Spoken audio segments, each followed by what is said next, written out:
Vote শুরু করব, please আপনারা সহায়তা করুন। এর মধ্যে সাংবাদিকরা বেরিয়ে গেলে তাহলে তাদের কাজটা কিভাবে হবে? আমি জানাবো আপনাদেরকে সমস্ত কিছু। ভোট গ্রহণটা বন্ধ রেখেছেন আপনারা ম্যাডাম, আপনারা সাংবাদিকদের বের করে দিচ্ছেন, কিন্তু যাদের কারণে হট্টগোলটা হলো তাদেরকে বের করার ব্যাপারে আপনারা কোনো স্টেপ নিতে পারলেন না। এখন আপনারা সাংবাদিকদের ধাক্কা দিয়ে বের করে দিচ্ছেন ম্যাডাম। না, আপনাদেরকে শুধু বের করি নাই তো, সবাইকেই বের করেছি, যে কোনো ছেলে।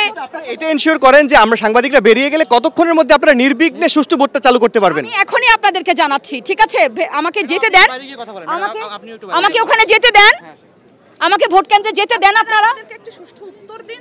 আমি ওখানে যাই, আমি ভোট শুরু করে আমি এখানে এসে আপনাদেরকে জানাবো।